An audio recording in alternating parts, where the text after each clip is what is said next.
வணக்கம் மாணவர்களை. இன்றைக்கி நாங்கள் என்ன பார்க்க போகிறோம்னு சொன்னால் கணிதத்தில் அமைப்பில் கேள்வி ஒன்று பார்க்க போகிறோம். முதல்ல கேள்வி என்னன்னு சொல்லி பார்க்கலாம்.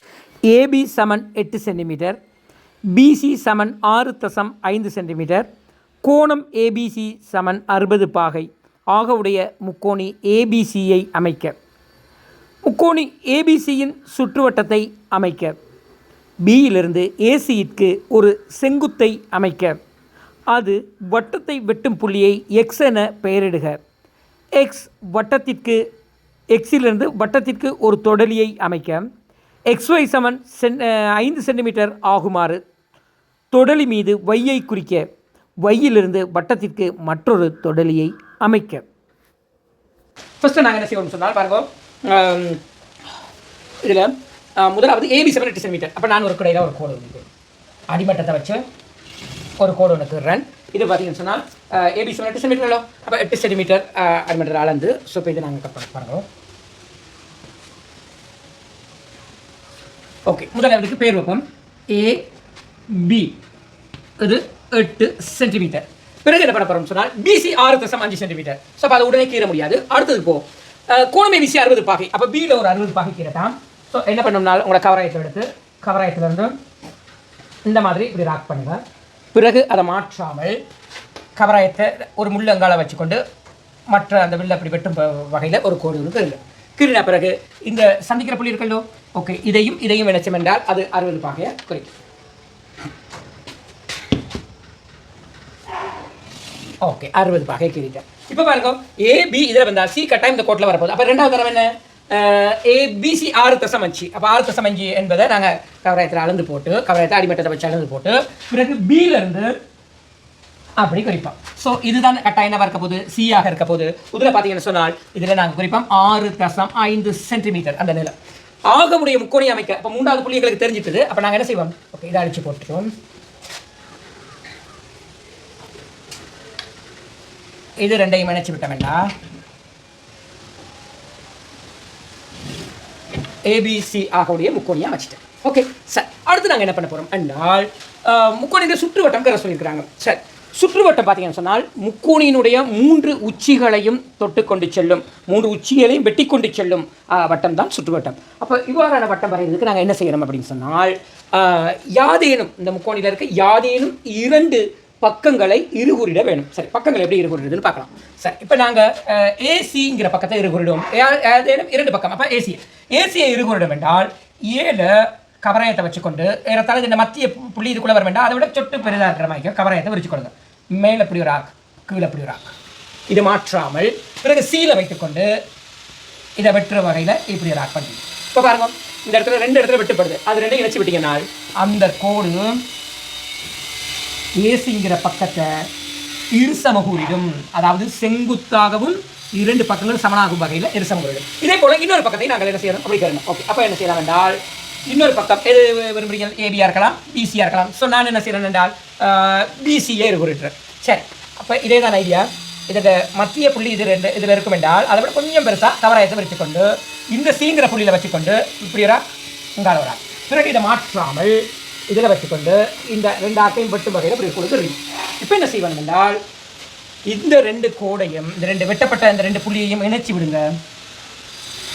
வெட்டப்பட்ட இந்த 2 புள்ளியை இணைச்சி இங்கால இந்த கோடு இருக்கண்டோ அதையும் வெட்டு வகையில் இணைச்சிங்கன்னு சொன்னால் இந்த இடத்துல எங்களுக்கு ஒரு புள்ளி ஒன்று கிடைக்குது. இதுதான் என்ன இருக்கும் என்றால் அந்த சுற்றுவட்டத்தினுடைய மையமாக இருக்கும். ஓகே, இந்த சுற்றுவட்டம் எங்களுக்கு எப்படி வருதுன்னு சொல்லி பார்க்கலாம். சரி, இது மையம். இப்போ நான் என்ன செய்யறேன்னா மையத்தை செட் பண்ணி கொடுறேன். கவராயத்தை அடிமை வச்சு செட் பண்ணி கொண்டு பாருங்க. இது அப்படியே எடுத்துனா பியில் தொடுது, ஏலையும் தொடுது. அப்போ நான் இங்கே தான் ஆரம்பிக்கிறேன். பாருங்க, ஏபிசியை முக்கோணி ஏபிசியினுடைய சுற்றுவட்டத்தை நாங்கள் கீறிட்டோம். சரியா?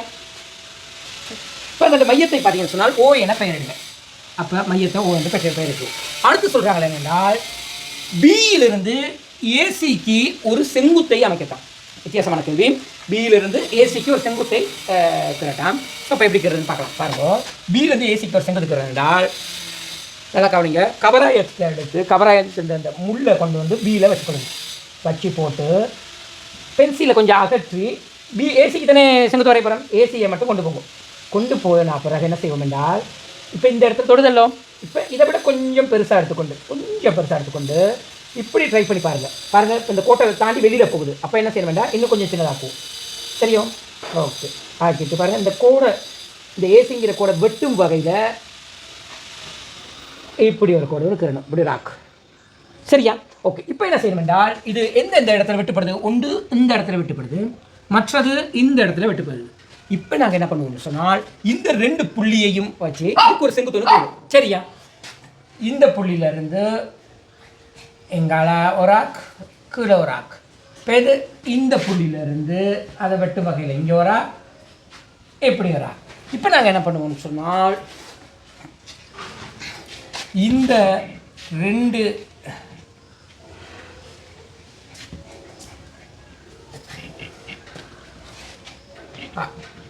பியிலேருந்து அந்த ஒரு பக்கம் கீறினாலே காணும். அவங்க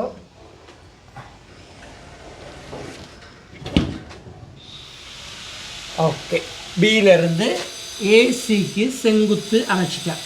அடுத்து அந்த கோடு வட்டத்தை வெட்டும் புள்ளியை எக்ஸ் என பெயர் எடுக்க அப்படின்னாங்க. ஸோ அப்போ இந்த இடத்துல எக்ஸ் என்ற பெயர் எடுக்கணும். சரியா?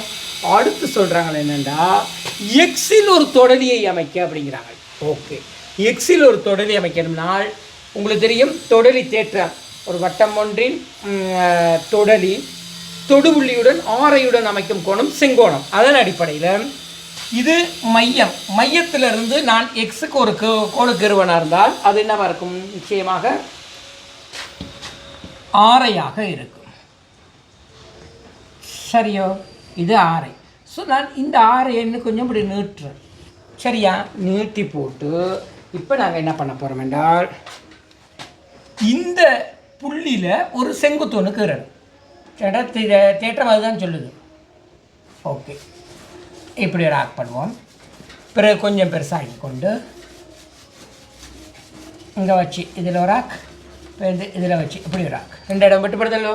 ஓகே, இப்போ நாங்கள் என்ன செய்வோம் வேண்டாம், இதை அப்படியே நீட்டி விட்டீங்கனால், இதையும் இந்த புள்ளியையும் நீட்டி விட்டீங்கனால், ஸோ இந்த வட்டத்துக்கு எக்ஸ் என்ற புள்ளியில் அமைக்கப்பட்ட தொடலி இதுதான். சரியா? அடுத்து சொல்கிறாங்க, எக்ஸிலிருந்து யாதேனும் ஒரு பக்கம் எக்ஸ் ஒய் சமன் 5 சென்டிமீட்டர் குறிக்க சொல்கிறாங்க. அப்போ நாங்கள் என்ன செய்வோம் என்றால், அடிமட்டத்தை எடுத்து கவராயத்தை வச்சு அளந்து போட்டு 5 சென்டிமீட்டர் எடுத்து நாங்கள் இங்கால பக்கம் கீறுவோம். ஓகே, இதுதான் அந்த வைங்கிற புள்ளி. ஸோ இது 5 சென்டிமீட்டராக இருக்கும். சரியா? இப்போ நம்ம சொல்கிறாங்க, வையிலிருந்து மற்றொரு தொடலியை அமைக்க. சரியா? ஓகே, இதுக்கு பெரிய அலுவல் கிடையாது. இது எவ்வளோ சுகம் என்றால், உங்களுக்கு தெரியும், வெளிப்புள்ளி ஒன்றிலிருந்து வட்டத்திற்கு வரையப்படும் 2 தொடலிகளின் நீளங்கள் சமனாகும். அந்த வகையில் இந்த தொடலி என்ன நீளமோ அதே நீளம் இந்த வட்டத்துக்கு இன்னொன்று வரப்போகுது. அப்போ இந்த தொடலின் நீளத்தை நாங்கள் அப்படியே அளந்து, அது 5 சென்டிமீட்டர் தெரியுமில்ல, அதை அப்படியே மாற்றாமல் இங்கே வச்சுக்கொண்டு வட்டத்தை வெட்டும்படி இன்னொரு புள்ளி அப்படி கீறி போட்டு என்ன செய்கிறேன்டா, இந்த இடத்துலேருந்து இப்படி ஒரு கோடை கீறினீங்கனால் இந்த வட்டத்துக்கு வரையப்பட்ட மற்ற தொடலி இதுவாக இருக்கும். சரியா? சரி, இவ்வளோந்தான் இந்த அமைப்பு கேள்வி. ஸோ இதில் இந்த கேள்வியை நான் அப்படியே டிஸ்கிரிப்ஷனில் போடுறேன், பாருங்கள், செய்து பாருங்கள். ஏதாச்சும் டவுட் இருந்தால் கமெண்ட் பண்ணுங்கள். ஓகே, பாய்.